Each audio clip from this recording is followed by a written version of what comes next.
में आए हैं, जिनकी जान बिल्कुल चली गई है। बिल्कुल शुभम, तो कहीं ना कहीं खासा हम देखें तो अभी परेशानियां इस मौसम बार का जिस तरीके से बादल फटने की भी तमाम घटनाएं सामने आई, आपके पास मैं वापस लौटूंगी। पटना के भी क्या हालात हैं उसको लेकर भी जानकारी ले लें। शैलेंद्र हमारे साथ बने हैं। शैलेंद्र, मानसून के यू टर्न की वजह से क्या कुछ परेशानियां? देखिए, परेशानियां जो हैं वो उत्तर बिहार में है, यानी कि जो चंपारण का इलाका है, बगहा का इलाका है, बेतिया का इलाका है, वहां पर जो है परेशानियां हुई हैं। नेपाल का जो कहें कि क्षेत्र है, यानी पहाड़ी क्षेत्र है, नेपाल से चूंकि सटा हुआ ये इलाका है, तो नेपाल में बारिश हुई है। तो और उसके साथ ही पूर्वी और पश्चिमी चंपारण में बारिश हुई है, भारी बारिश हुई है, जिसकी वजह से वहां जनजीवन पर असर पड़ा है। लेकिन अगर मौसम विभाग की बात करें तो मौसम विभाग की ओर से आज भी 36 जिलों में येलो अलर्ट किया गया है बारिश का। तो आप समझ सकते हैं कि 20 सितंबर तक के लिए यह अलर्ट जारी किया गया है। और यह कहा जा रहा है अभी भी राजधानी पटना समेत जितने भी इलाके हैं वहां पर कहीं हल्की से भारी बारिश हो सकती है। रोज यहां बारिश हो रही है और परेशानी के सबब यह है कि जो गंगा है वो कई जगह पर खतरे के निशान से ऊपर है। लेकिन इसके बीच में एक और है, चूंकि बिहार को आपदा का प्रदेश कहा जाता है, इतनी बारिश हो रही है या मौसम ने यू टर्न लिया है। लेकिन अगर कहा जाए कि बारिश का जो कोटा है, यानी बारिश जितनी होनी चाहिए उससे 28% यानी अगर ओवरऑल का औसत निकाला जाता है, क्योंकि यहां पर कहा जाता है उत्तर बिहार में बारिश होती है, सीमांचल में बारिश होती है, कोसी के क्षेत्र में बारिश होती है, मिथिलांचल के क्षेत्र में बारिश होती है। लेकिन जो दक्षिण बिहार का इलाका है, कहे कि शाहबाद का इलाका है, मगध का इलाका है, इन इलाकों में बारिश कम होती है। इसी वजह से जो औसत है बारिश का वो कम है, 28% अभी तक कम बारिश हुई है। और एक तरह से कह सकते हैं कि अब जो है कि जो बारिश का मौसम है धीरे धीरे खत्म होने के कगार पर है। और ये माना जा रहा है कि 20 तारीख के बाद मौसम जो है बिल्कुल साफ होने लगेगा और बारिश का जो मौसम है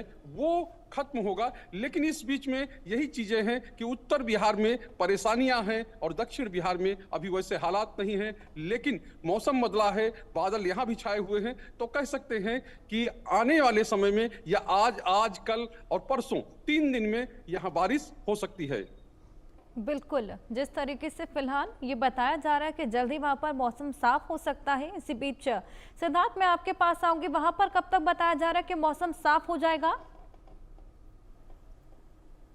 जी बिल्कुल, 3 दिन बाद यहाँ भी बताया जा रहा है, मौसम विभाग द्वारा बताया कि 3 दिन बाद मौसम पूरी तरीके से साफ हो जाएगा। लेकिन लोगों को समय का इंतजार है, क्योंकि इस बार काफ़ी बारिश ने परेशानी का सबब लोगों को करना पड़ा, काफ़ी मशक्कत देखनी पड़ी। लखनऊ की बात करें, लखनऊ में तो खासी मशक्कत देखनी पड़ी। देखिए, आपको बता दें, कल जिस तरीके से छुट्टी थी, आज कहीं ना कहीं जब ऑफिस खुलेंगे तो फिर बारिश हो रही है। और एक चीज़ जो सबसे महत्वपूर्ण है, ट्रैफिक को लेकर काफ़ी दिक्कत। जब पानी भर जाता है तो ट्रैफिक भी स्लो हो जाता है, तो लोगों को ऑफिस जाने में दिक्कत हो, स्कूल के बच्चों को कहीं ना कहीं स्कूल पहुँचने में दिक्कत हो रही। तो लगातार इसमें जो इस बार बारिश है वो परेशानी का सबब बनी। और एक चीज़ जो है हर्ष आपको बताना चाहेंगे, सबसे महत्वपूर्ण जो बुंदेलखंड का क्षेत्र है वहां पर हमेशा बारिश कम होती थी, लेकिन इस बार वहां पर भी बारिश काफी हुई। आपको बता दें, कल सबसे ज्यादा बारिश बाराबंकी में हुई है। तो लगातार बारिश उत्तर प्रदेश में हो रही है और नदियां जो है वो भी उफान पर है। गंगा 5वीं बार कहीं ना कहीं खतरे के निशान से ऊपर बही है। लगातार बारिश का कहर देखने को मिल रहा है और गाँव हो शहर हो सब जगह बारिश का कहर है। चाहे आप मैदानी इलाकों की बात करें तो मैदानी इलाकों में तो खासी बारिश हो रही है। जी हर्षा, बिल्कुल, वाकई बेहद ज़्यादा परेशानी का सबब इस बार देखने को मिला। शुभम, आपके पास लौटूंगी। देहरादून में जिस तरीके से बादल फटने की वजह से खासा तबाही देखी गई थी, लगातार रेस्क्यू ऑपरेशन भी चलाया जा रहा था, तमाम लोग लापता भी थे, क्या उनका पता लग पाया है अभी तक? जी बिल्कुल, बात करें तो सर्चिंग अभियान अभी जारी है, लेकिन अभी तक जो है लापता लोगों की अभी तक पता नहीं चल पाया है। हालांकि जो है इस और भी लगातार जो है पुलिस और अन्य बल जो है वो लगातार इनकी तलाश कर रहे हैं, लेकिन क्योंकि अभी तक सफलता नहीं मिल पाई है। और इसके साथ ही जो कटान के क्षेत्र पे जहाँ पर धारा में कई जगह पर ऐसी स्थिति बन गई थी कि वहाँ पर रोड के माध्यम से नहीं पहुँचा जा रहा था, तो एक अच्छी बात जो है की गई है जिलाधिकारी के माध्यम से, जिन्होंने जो है कल ही शाम को हेलीकॉप्टर के माध्यम से उन क्षेत्रों में जो है राशन पहुंचाने का काम किया, जिन क्षेत्रों में कहीं ना कहीं जो सड़क से कटान के चलते मुख्य जो है शहर से उनकी जो है संपर्क जो है नहीं हो पा रहा था। तो ऐसे में क्योंकि उनके लिए राशन पानी और अन्य खाद्य पदार्थों की कमी देखी जा रही, तो इसी के अंतर्गत उन्होंने हेली सेवा के माध्यम से जो है वहां पर राशन पहुंचाने का काम किया है। तो कहीं ना कहीं हम समझ सकते हैं कि अब जो राहत जो लोग हैं उनको कहीं ना कहीं राहत पहुंचाने के जो है प्रयास किए जा रहे हैं। रोड को और जो बिजली के खंभे काफी ज्यादा क्षतिग्रस्त हुए हैं उनको भी अब सही किए जाने की कार्रवाई की जा रही है। जिलाधिकारी के माध्यम से सभी विभागों को इसके निर्देश दिए गए हैं कि जल्द से जल्द जो भी कनेक्टिविटी है, रोड कनेक्टिविटी है या फिर विद्युत कनेक्टिविटी है, उसको बहाल कर दिया जाए। और टीमें भी लगातार लगी हुई है, लेकिन कई जगह पर ऐसी स्थिति है जहां पर जो नदी के उफान में आने से जो सड़कों पर मलबा बैठा, घरों पर मलबा बैठा, तो लोग अभी भी अपने घरों से मलबा हटाने की कोशिश कर रहे हैं, क्योंकि इतना ज्यादा मलबा वहां पर आया है कि उसको हटाना संभव नहीं हो पा रहा है। बड़ी मशीनों का सहारा जरूर लिया जा रहा है, लेकिन फिर भी क्योंकि कई जगहों पर इस तरह की स्थिति बनी है, शहर का ऐसा कोई कोना नहीं है जहां पर इस तरह की स्थिति ना बनी हो, तो कहीं ना कहीं मलबे को हटाने में भी काफी मशक्कत का सामना करना पड़ रहा है। और क्योंकि लगातार बारिश देखी जा रही है, तो ऐसे लगातार बारिश के दौर में काम करना भी काफी ज्यादा मुश्किल हो रहा है। शुभम, लगातार बारिश की वजह से खासा परेशानियां। आप हमारे साथ बने रहिए। शैलेंद्र और सिद्धार्थ, बहुत शुक्रिया आपका हमारे साथ जुड़कर ये तमाम जानकारियां साझा करने के लिए। इसी बीच एक और बड़ी खबर आपको दे दी। उत्तराखंड के चमोली में बादल फट गया है।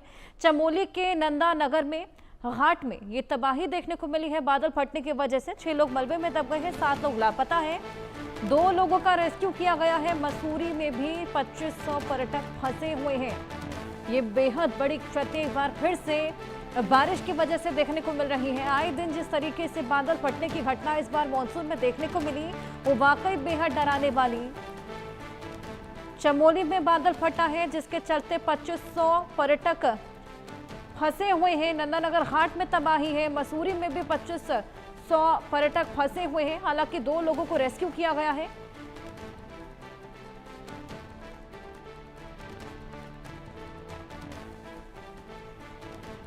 चलिए शुभम, आपके पास में आऊंगी। क्या कुछ जानकारी इसको लेकर, क्या कुछ अपडेट? जी बिल्कुल, तड़के ही इसकी जानकारी मिली है, जिसमें कि चमोली पर जो है इस तरह की भारी आफत की बारिश के चलते जो है काफी नुकसान हुआ है। भवन इसमें जो है क्षतिग्रस्त हो गए हैं। इसके साथ ही जो है लापता लोगों की संख्या भी इसमें 5 से 6 बताई गई है। इसके साथ ही मलबे में लोग दबे हैं, तो प्रशासन की टीम हालांकि वहां पहुंची, रेस्क्यू टीमें वहां पहुंची और रेस्क्यू कार्य किया जा रहा है। लेकिन क्योंकि मौसम कहीं ना कहीं एक बड़ी चुनौती बनता जा रहा है, मौसम लगातार खराब है, इसके चलते जो है काफी ज्यादा दिक्कतों का सामना करना पड़ रहा है। मसूरी की अगर बात करें तो मसूरी में भी क्योंकि पर्यटक जिस तरह से देखा गया है, बीते 2 दिन में भारी बारिश प्रदेश में देखी गई है, खासकर के देहरादून के क्षेत्र में, और जिस दौरान पूरी राजधानी में भारी बारिश के चलते आपदा देखी गई, तो उस दरमियान जो है मसूरी जाने वाले कई संपर्क मार्ग जो है वो जो है पूरी तरह से खराब हुए और मलबा और वॉश आउट होने के चलते वहां से देहरादून से उनका संपर्क हटा। तो जो पर्यटन मसूरी पहुंचे थे उनको वापस आना था, लेकिन वहां से वापस आना उनका संभव नहीं हो पाया। तो ऐसे में उनको कहीं ना कहीं वहीं रुकना पड़ रहा है। ऐसे में जो है होटल एसोसिएशन मसूरी के ओर से भी एक अच्छी पहल की गई है कि जो पर्यटन वहां पे रुके हैं उनको जो है निःशुल्क सुविधा दी जा रही है, ठहरने की सुविधा दी जा रही है, खाने और अन्य खाद्य पदार्थों की जो है उनके लिए कमी वहां पर नहीं रखी जा रही है। तो कहीं ना कहीं हम देखें जो पर्यटन वहां फंसे हुए हैं उनको वहां से निकालना, और जब तक वहां से वो नहीं निकल पाते तो उनको जो है सकुशल और सुरक्षित जगहों पर रखना, ये एक बड़ी प्राथमिकता है। तो ऐसे में होटल एसोसिएशन की ओर से भी एक अच्छी पहल की गई है। हालांकि बिल्कुल।